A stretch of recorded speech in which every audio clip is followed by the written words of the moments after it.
Falei, pessoal, sejam muito bem-vindos a mais uma coisa sem enrolação. É o seguinte, será que não tem um tema específico que tá travando o Ibovespa, por isso que ele tá parado e eu vou mostrar que ele tá parado? Será que não tem um tema específico que tá deixando todos os economistas de cabelo em pé, até eu que não tô com tanto cabelo assim, tô com cabelo em pé? Eu acho que sim. E vou tentar provar para vocês, mostrar e provar que tem um tema deixando muita gente preocupada no mundo, não é só aqui no Brasil. Isso pode também estar atrapalhando o Ibovespa.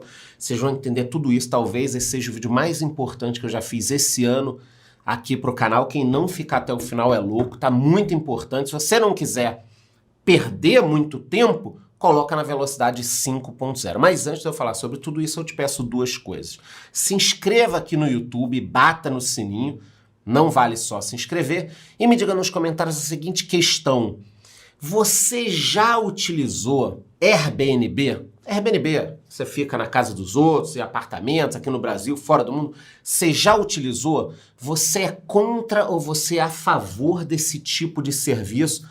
Ainda falaremos muito sobre isso, mas me diga nos comentários. Você já utilizou? Você é contra ou você é a favor? Sem enrolação, então. Para quem quiser mais informações todos os dias, já que eu não tenho vídeo todo dia aqui no YouTube, eu tenho um podcast no Spotify diariamente de 5 a 10 minutos no máximo. Olhando aqui agora o fechamento da semana, eu trago como destaque o IFIX, que com todos esses problemas está em 3.240 pontos, subindo, e eu inclusive tenho um vídeo, cara, animal para sair essa semana sobre fundos imobiliários. Então, se você quer saber mais, ganhar dinheiro, como eu estou ganhando com fundos imobiliários, bata no sininho aqui para não perder nada. Sobre a questão do Ibovespa, que eu falei que está parado, nós fechamos a semana nos 115 mil pontos, relembrando a todos que estávamos em 121 mil pontos há pouco tempo atrás. Alguns analistas indicavam, olha só, JP Morgan eleva a previsão do Ibovespa para 135 mil pontos. Isso aqui esses analistas indicavam em junho, julho. Agora essas previsões estão mudando. Então, porra, vai chegar a 135, 140, 150 e não sai de 115. Tudo bem que quem me acompanha aqui há um tempo sabe que nós ficamos meses ou anos nos 100 mil pontos. Aí foi para 120, caiu para essa faixa de 115 e não anda. No final do vídeo vocês vão entender perfeitamente por que não está andando. Tem um motivo específico que está prejudicando toda a economia, não é só o governo. O governo aqui eu acho uma merda, já falei, vocês já sabem disso, mas não é só o governo que está afetando tudo isso. E eu sei que você fica puto, porque pensa, pô, Charlão, eu gastava dinheiro de qualquer forma, agora comecei a investir, meus investimentos não andam, tá tudo parado. Provavelmente você está investindo da forma errada. Se você receber esse dividendo todos os meses, você não estaria reclamando. Mas a tua carteira ficar oscilando, daqui a pouco você vai pensar, pô, é melhor comprar um iPhone, gastar tudo em corote, comprar um maré. Você vai pensar isso, pô, é melhor gastar meu dinheiro, torrar o dinheiro, não tá dando certo investir. Calma, não pense assim. Nós temos alguns períodos ruins, daqui a pouco o negócio anda. Se você começar a perder os bons dias nos investimentos, isso lá na frente vai fazer uma diferença enorme. Eu tenho um vídeo para sair mostrando isso também. Então, cuidado em torrar o teu dinheiro. Vocês nem sabem o que é corote. Só tem gente rica aqui me assistindo. Mas quem conhece sabe do que eu estou falando. Um corotinho e tal, você fica torrando o dinheiro e não investindo. Então, cuidado, não vai desanimar, porque nós estamos passando por alguns meses ruins, tá? Tem vários investimentos. Você não quer investir aqui, você pode investir lá fora. Já o dólar também está meio parado em 4,98. Esse é bom que fique parado, a gente não quer que ele dispare. O Bitcoin na faixa dos 25, 26 mil, às vezes subindo um pouquinho, mas não está andando muito, não está saindo muito desse patamar. Inclusive, o volume de negociação de criptomoedas atingiu o menor nível desde 2019. Esse é um dado importante. Então, 2019. Aí estava ali, estava meio fraco. 2018 foi uma merda para cripto. Eu já estava no mercado. 2019 começou a melhorar um pouquinho, mais ou menos. 2020, quando veio a pandemia, o Bitcoin despencou, 5 mil dólares. Na madrugada chegou a 3 mil e pouco, só que não dava para comprar nada, fazer nada. Depois ele disparou e aí nós tivemos o ciclo de alta. Agora nós estamos no menor patamar desde 2019. Isso pode ser um sinal também. O pessoal está abandonando, tá deixando. Talvez nós estejamos próximos de um novo ciclo de alta, sim, eu acredito, 2024, 2025. Então, falaremos muito sobre cripto aqui nos próximos meses. Em relação a destaques da semana, vamos começar pelo Brasil, antes da gente falar o tema principal do vídeo.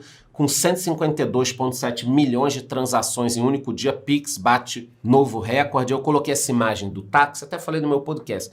Porque semana passada, não, na outra semana, eu peguei táxi 2 vezes. Sim, eu ainda pego táxi. E paguei o táxi com Pix. Os 2 táxis tinham o código do Pix atrás da cabeça do banco do passageiro.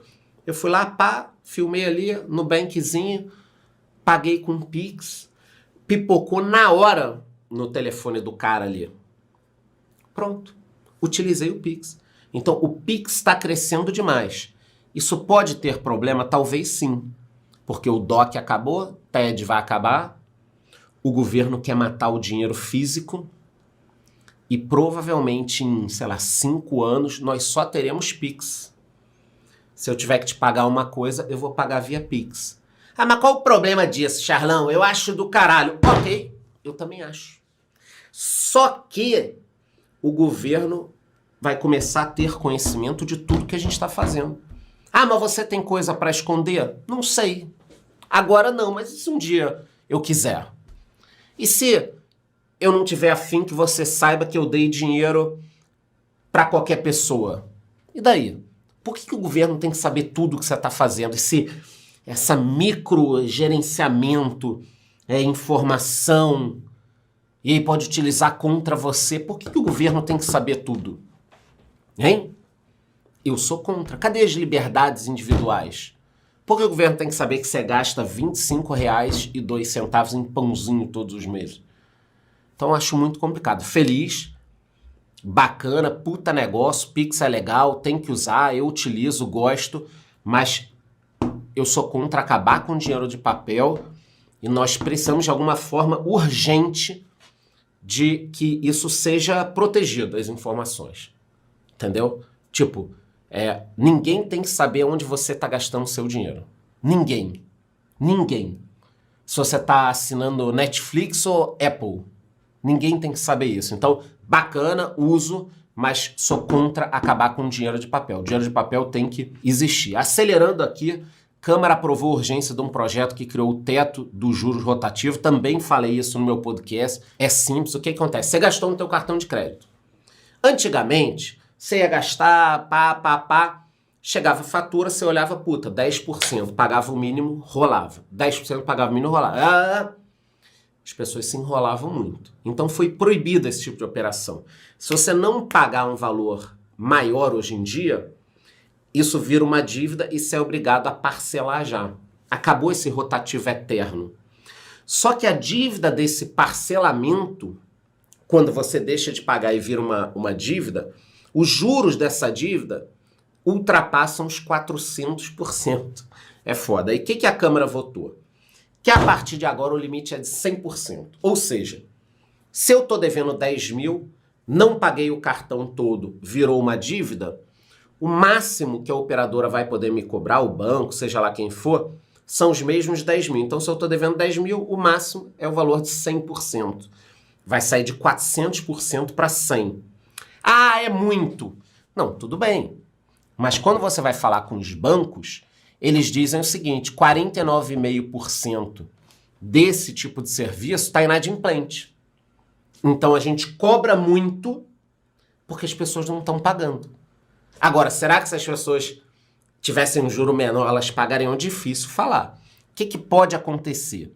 Se o governo limitar em 100%, talvez o crédito vá diminuir muito. Porque o banco hoje ele toca 400% e dá crédito para todo mundo. Se o governo disser você não pode cobrar mais esses juros, o banco vai falar tudo bem. Então lá, puxa o limite de todo mundo, puxa o tapete, pá, vai todo mundo cair no chão. O cara que tem lá, não tem muito crédito, mas tem um limite de 5 mil no cartão, o banco vai falar, vou dar 1.000. As pessoas vão perder o crédito. Então é um problema complexo, só estou tentando explicar rapidamente para vocês. Juro de 400 vai para 100, pode dar merda. Varejistas e bancos estão brigando nessa também. Porque Porque os bancos estão culpando as varejistas. Olha lá, eles vendem tudo parcelado pra cacete, as pessoas estão se enrolando. Aí o varejo fala, não, vocês que cobram juro caro pra cacete, aí a gente parcela, fica caro depois. Tá todo mundo brigando nesse rolo daí e a gente que tá pagando a conta. Falando sobre uma notícia super positiva agora, safra recorde, 322,8 milhões de toneladas em 2022, 2023.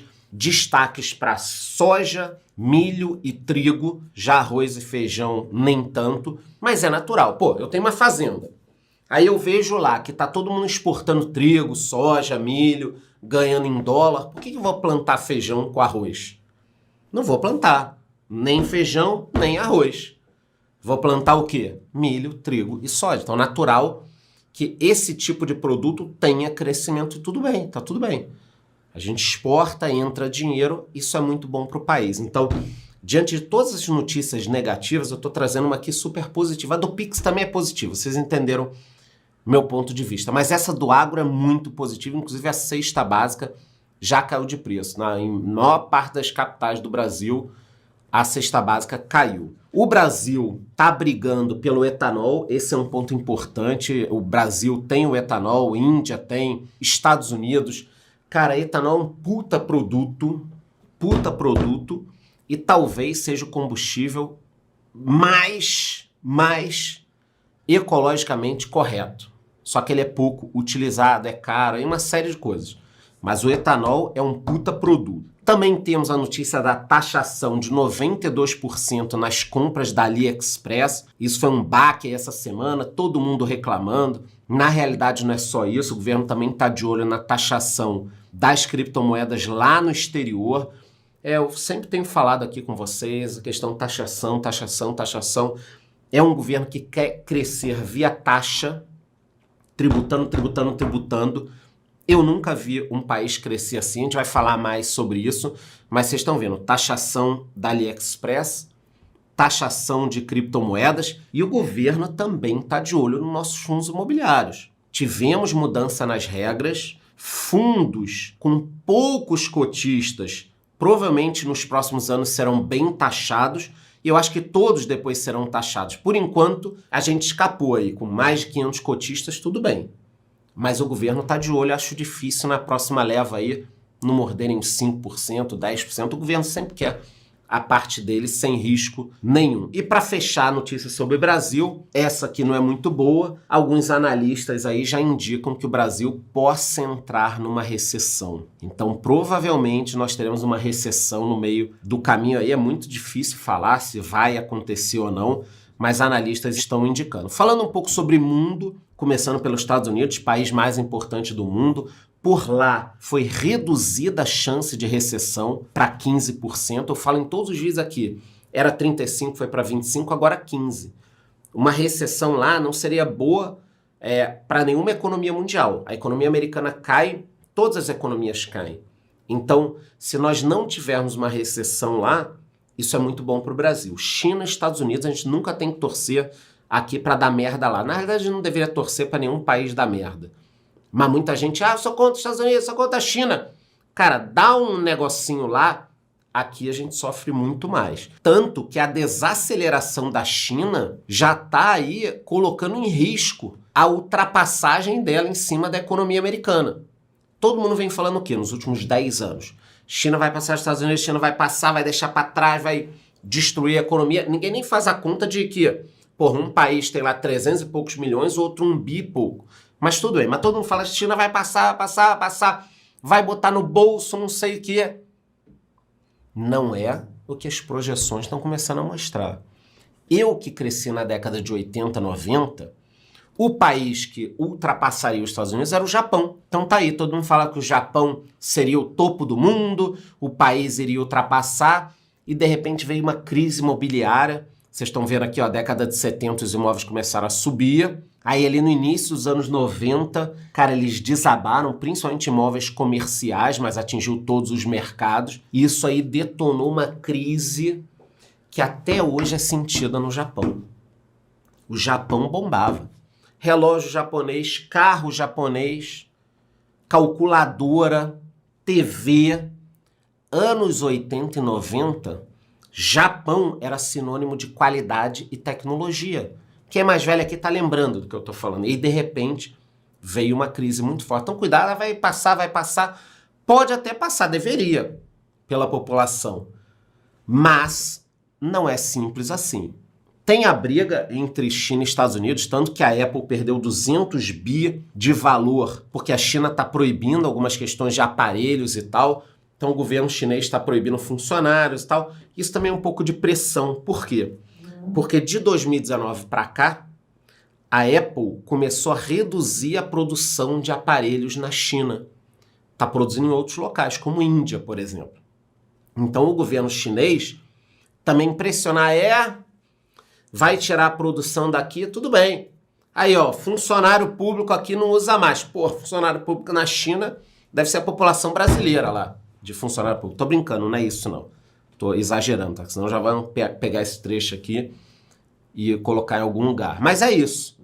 Então a China tá indo em cima da Apple através de vendas, porque a Apple tá tirando parte da produção. Mesmo com essa queda, a Apple tá muito bem, tá? O caixa da Apple tá bem, o caixa da Microsoft, o caixa do Google, da Meta, o Buffett. Se você quer aprender a investir no exterior, inclusive, eu já falei 1000 vezes aqui, vou repetir. Eu tenho um curso completo. Você quer aprender a investir na Apple? Eu te pego pela mão e te mostro como se investe na Apple. Quer aprender na Nvidia? Eu te mostro. Quer aprender em petróleo lá fora? Eu te mostro. Então, cara, não deixa de investir porque você não sabe. Vem comigo, entra aí na minha comunidade, que lá tem um curso completo de investimento no exterior, fora outros cursos. E agora vamos para o tema principal do vídeo, o petróleo. E aí, Charlão, o que está acontecendo? Bom, o petróleo, na minha opinião, com toda a geopolítica que tem por trás disso tudo, é o causador desse incômodo no mundo. Isso que você está sentindo, porra, cara, as coisas não estão andando e tal. Óbvio que tem a ver com esse governo, que é a merda, só quer taxar e tal, mas não é só isso. Talvez se nós tivéssemos outro governo, também estaria sentindo um pouco. Porque a gente está com uma questão muito complicada no petróleo, uma força, uma geopolítica, sempre foi assim, há 40 anos a gente tem isso, ou até mais do que 40 anos, tá? Então vamos ver aqui, ó. Petróleo retoma rally e fecha em alta de quase 1% no maior nível desde novembro de 2022. Petróleo encerra rally mais longo dos últimos 13 anos. Então o que nós estamos vendo é um rally do petróleo. Ah, mas a economia não está crescendo muito. Eu sei, mas os países estão cortando a produção. Esse é o grande lance. Preços do petróleo sobem com o anúncio da Rússia e Arábia Saudita de manutenção de corte. Então o preço estava ali estável. O que a Rússia e a Arábia Saudita fizeram? Vamos cortar a produção. Corta a produção, o preço sobe. A Arábia Saudita 1 milhão, Rússia 300 mil. Quem sabe daqui a pouco o Irã e outros países não começam a cortar a produção. Eles ganham muito dinheiro. A Arábia Saudita, porra, você tropeça, cai com o queixo no chão, bateu o queixo, já sai petróleo. O custo de extração dos caras é baixo. Rússia tem petróleo pra cacete. Fez uma guerra, tá todo mundo comprando da Rússia. Até o Brasil compra coisa da Rússia. Então esses caras querem ganhar dinheiro. Só que isso contamina a economia mundial. Isso é o tema desse vídeo. Você precisa saber disso. E, para piorar, os estoques de petróleo nos Estados Unidos caíram 6 milhões de barris. A previsão é que eles caíssem 2 milhões. Eles vêm em queda já desde as últimas leituras. Com isso, o preço do petróleo passou dos 90 dólares de novo. Aqui no Brasil, a Petrobras já subiu o preço. Nós estávamos com 5,39 em maio do diesel. Já está acima de R$6. E a Petrobras tem que subir de novo. Caramba! R$6 o diesel, cara. É muito caro. Isso bate no frete de tudo. E aí você fica com essa sensação, pô, tá tudo caro, as coisas não estão andando. O negócio está complicado. Isso que o Brasil ainda produz muito barril. Desde lá dos anos 80. Não tem a ver com Lula, com ninguém isso. Ah, o Lula que descobriu o pré-sal. Não, o Lula não se vestiu de coisa e foi lá descobrir o pré-sal. O pré-sal foi consequência de anos de estudos da Petrobras, que é uma excelente empresa. Até trouxe um gráfico aqui, olha que bacana. Esse é o gráfico mostrando que o Brasil se tornou o maior produtor de petróleo da América Latina. Então o Brasil está aqui crescendo a 3,8 milhões de barris por dia. Só que eu botei uma seta aqui, aumentei um pouco o gráfico para vocês verem, que antes dos anos 2000, antes da era Chaves, A Venezuela era o maior produtor. E agora a Venezuela produz muito menos do que antes e do que o Brasil. Então, olha o que a destruição de uma empresa pode fazer de petróleo. E quase que a Dilma, na era Dilma, não foi só culpa dela, mas quase que destruíram a Petrobras. Venezuela, cara, é uma loucura, né? Como é que pode produzir muito menos do que antes? Não faz pesquisa, sucateou, muita corrupção. Então, alguns países que têm petróleo ainda tiveram uma perda de produção. E os BRICS, esse novo BRICS que estão criando, deve ter um total de 45% da produção de petróleo. Isso é perigosíssimo. Óbvio que, por exemplo, a China não se interessa. Não é do interesse da China que o petróleo suba. Não é do interesse da Índia que o petróleo suba. Mas do Irã, Arábia Saudita, Emirados Árabes, Rússia. Todos esses países querem que o petróleo suba. E eles estão, alguns deles, entrando nos BRICS. E aí, o que vai acontecer?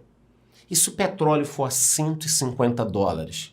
Rússia invade aí um pedacinho da Polônia, petróleo $150. E aí?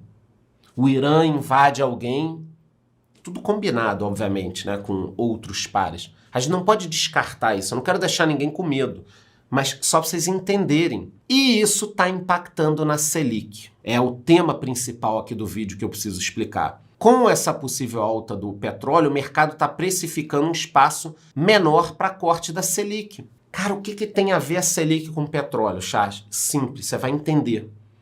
Se eu já provei aqui, eu estou falando há 20 minutos com vocês, sendo repetitivo, tem motivo. Se eu já mostrei que a alta do petróleo traz a alta da gasolina e do diesel e que aumenta o preço de tudo, ela aumenta a inflação. Se aumenta a inflação, não dá para cortar a Selic. Então, simplesmente, o petróleo a 90 ou $100 inviabiliza a queda da Selic. Olha a cagada. Vocês estão entendendo por que está tudo meio travado? Petróleo em alta, Selic não pode cair. É uma loucura, a gente não tem nada a ver, a gente não escolhe isso, né? Acontece do outro lado do mundo. Literalmente do outro lado do mundo. E aí nós temos essa questão do juro, da dificuldade de crédito, possível quebra do varejo. Inclusive a Via Varejo recentemente avisou que está tendo uma oferta primária de 1 bi, as ações despencaram, está quase em R$1. Quem acompanha o canal aqui, eu sempre falo, a gente comprou a 4, vendeu a 16, está 1 e caindo. E mesmo assim eu ainda não estou animado para comprar. Ah, tá barato? Tá, mas o que vai acontecer com a empresa? Vai pedir recuperação judicial? Não sei.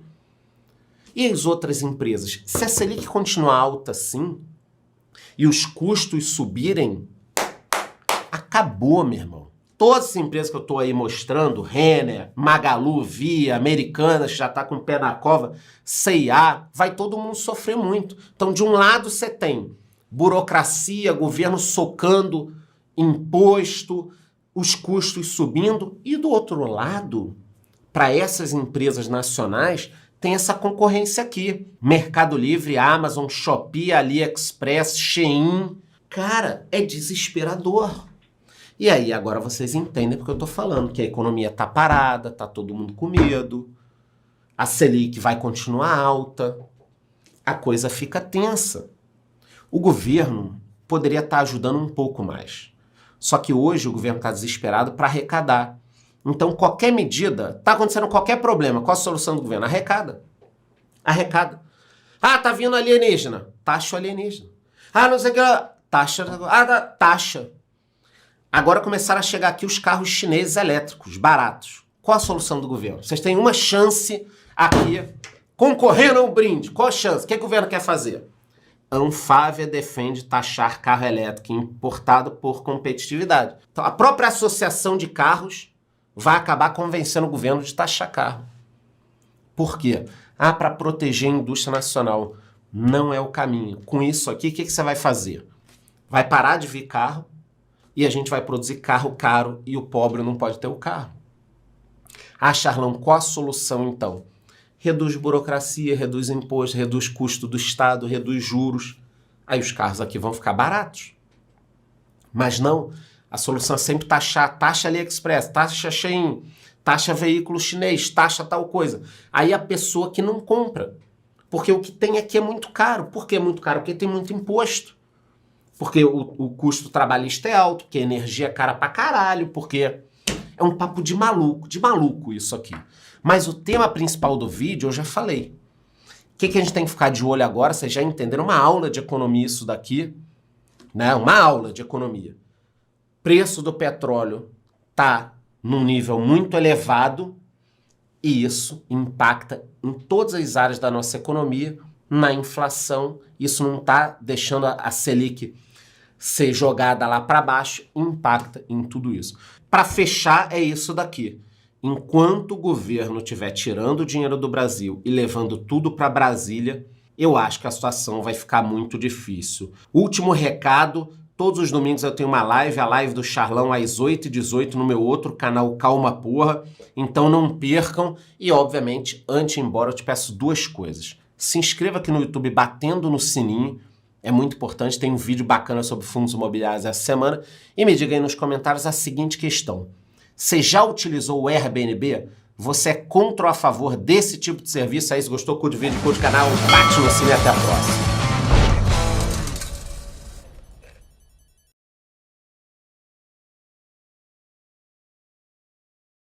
Ficou aí até o final? Ótimo, porque eu tenho um tema super interessante para conversar com vocês. Fiz as minhas anotações.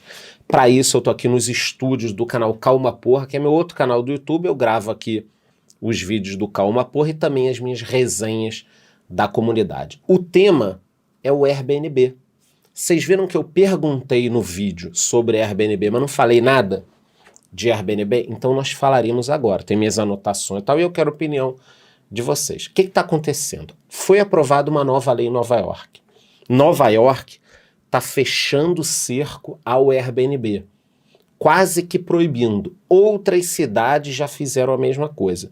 Então eu anotei, eu pesquisei Portugal, por exemplo. Portugal está restringindo os Airbnbs e também está acabando com o Golden Visa. O que é o Golden Visa? Vamos supor, eu quero tirar a cidadania portuguesa, ganhar. Muito simples, só investir 1 milhão de euros lá no imóvel e eu consigo. Era assim. Agora, se você quiser o Golden Visa, você tem que investir em imóveis em Portugal, ou morar nesse imóvel, ou alugar por um período de grande duração. Ou seja, Portugal está fechando o cerco ao Airbnb, tá? Também vai ter um incentivo para quem quiser vender o seu apartamento que estava no Airbnb para a população em geral.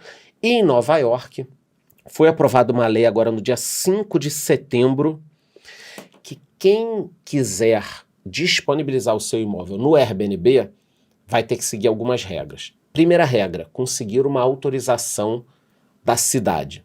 E eu já li que está praticamente impossível conseguir. Então os caras, tem que ter uma licença, mas a gente não dá a licença. Tudo bem, você precisa ter uma licença. Segundo lugar, você precisa estar morando no apartamento. É isso aí. Então, se eu tenho um apartamento em Nova York e eu quero alugar um quarto, eu tenho que estar morando lá. Senão você não pode. E máximo de 2 hóspedes ao mesmo tempo. Ou seja, o cerco se fechou de uma forma bizarra. Porra, a autorização já é foda conseguir. Então, eu não posso colocar o meu imóvel no Airbnb só na plataforma. Eu tenho que ter uma licença da prefeitura. Preciso estar no imóvel. Máximo de 2 pessoas. Então eu posso alugar um quarto desde que eu esteja dentro do imóvel. Aí é foda, tá? E não é só Nova York, não é só Portugal que está fechando o cerco. Berlim também está fechando. São Francisco, nos Estados Unidos, já tem uma regra que o seu imóvel pode ficar no máximo 90 dias por ano no Airbnb. Paris, 120 dias por ano. Amsterdã, 30 dias por ano. Você deve estar pensando, por que eles estão limitando o número de dias? Para limitar o ganho que as pessoas têm com a Airbnb. E aí, porra, se eu só posso alugar em Amsterdã por 30 dias, é melhor, de repente, tentar um contrato de grande duração, é melhor eu vender o imóvel.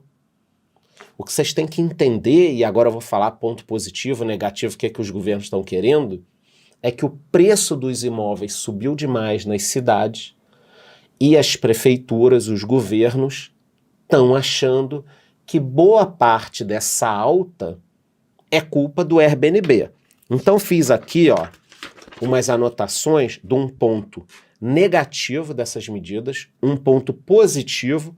Estou tentando olhar por todos os ângulos, vestir minha carapuça de socialista aqui, vestir meu boné socialista e vou falar pontos positivos, negativos e a solução que caso eu virasse aí presidente, governador, prefeito do lugar, eu tentaria fazer. Bom, ponto negativo dessa medida. Nova York tem 40 mil imóveis atualmente no Airbnb. Recebe 66 milhões de turistas. Tudo isso eu pesquisei. Cara, onde esses turistas vão ficar? Me diz. Quem aqui já foi para Nova York sabe. Hotel é caro pra cacete. E já era caro tendo 40 mil imóveis no Airbnb. E agora sem o Airbnb? Quanto vai custar ir para Nova York? Será que não vai afetar o turismo? Então, primeiro ponto negativo é que vai dificultar o turismo. Segundo, vai encarecer os hotéis. São Paulo aqui do lado. São Paulo, semana que tem muito evento, é foda achar hotel bom. A galera pega Airbnb. Eu, quando fui no evento do Buffett esse ano nos Estados Unidos, peguei um hotel. Mas vários brasileiros, meus amigos, ficaram em Airbnb. Então o Airbnb é uma alternativa aos hotéis. Tem eventos que as cidades não têm condições de abrigar todos os turistas ou turismo de negócios. E o Airbnb supre essa parte. E o pior, eu acho que a médio e longo prazo, infelizmente, pode desestimular as construções. Porque em grandes cidades, você é uma construtora, você vai subir um prédio. Você sabe o seguinte, no mínimo, uns 20, 30, 40, 50% de investidores vão comprar os imóveis. Porque na pior das hipóteses, o cara deixa ele no Airbnb. E agora, sem o Airbnb? Quem vai comprar esses imóveis? Ah, mas os preços vão cair. Pior para a construtora. Entendeu? Então, o pior aí, eu acho que é isso, dificultar o turismo, encarecer e tudo mais. O ponto positivo, momento charlão socialista, é que de início, nos 2 a 5 primeiros anos, provavelmente nós teremos uma queda no preço dos imóveis e no preço dos aluguéis. Isso é óbvio. Vamos imaginar agora Nova York, se for proibido mesmo, ninguém conseguir tal. São 40 mil imóveis, ou 30 mil, porque nem todo mundo vai vender, que serão vendidos, ou essas pessoas vão colocar para aluguéis de longo prazo. Então o preço dos imóveis e o preço do aluguel, ele tende a cair no curto prazo. 2 a 5 anos. Aí depois, cara, depois que esse estoque for posto no mercado, as pessoas comprarem ou alugarem, o problema volta. Esse é o grande ponto. Então, qual seria a minha solução? Investir em construção civil, melhorar as técnicas, melhorar as construções, cortar impostos. Se o problema da habitação, o preço, vamos cortar tudo de imposto, tarifa, taxa de transferência, imposto de herança, tudo em relação a imóveis, acabou o imposto. Você não pode ter mais nenhum imposto. Menos burocracia para construir, burocracia zero, conseguir logo as licenças, aumentar o gabarito. Cara, a gente precisa de mais imóveis. E a principal medida é um transporte mais eficiente. Porque, normalmente, o centro das cidades ou as áreas próximas ao centro, onde tem emprego, são as áreas caras, onde todo mundo quer morar. Mas, se nós tivermos transportes melhores, um trem, um metrô bom, alta velocidade, as pessoas aceitam morar um pouco distante do trabalho. O problema é o cara morar e demorar 3 horas para chegar. Então, essas políticas aqui, que não fazem efeito na hora, demoram um pouco, na minha opinião, dão muito mais resultado do que proibir. Esses imóveis vão para o mercado, vão ser vendidos ou alugados e depois o problema continua o mesmo. Você vai resolver agora, muita gente vai ficar feliz e depois você tem o mesmo problema. E por outro lado, no Rio de Janeiro, por exemplo, em São Paulo, Nova York, as pessoas não vão se hospedar. Vai ter evento que não vai ficar lotado e tudo mais. Então a cidade perde muito, é um problema sério. Mas eu reconheço e acredito que realmente o Airbnb fez o preço dos imóveis subirem nas grandes cidades. Isso é uma coisa óbvia. A gente está vendo aqui, são 40 mil imóveis em Nova York que estão no Airbnb. Tudo bem. Antigamente existiam outros serviços, corretores que alugavam por uma temporada menor, mas os imóveis estão subindo por causa do Airbnb também. Isso prejudica, deixa caro demais, os moradores não conseguem morar, uma série de coisas. Mas leis, na minha opinião, não vão resolver totalmente, vão começar a causar novas distorções. Essa é a minha opinião. Agora, com mais propriedade, vocês podem me falar aqui a mesma pergunta, se você já ficou no Airbnb, se foi bacana, se você é contra ou a favor. Eu sigo a favor do Airbnb. Dei minha opinião aqui no final, eu sigo a favor, mas eu quero a opinião de vocês. Me digam aqui nos comentários. Já ficou? É contra, a favor, depois de todas essas informações? Me digam aí. É isso, gostou? Curte o vídeo, curte o canal, bate no sininho, até a próxima.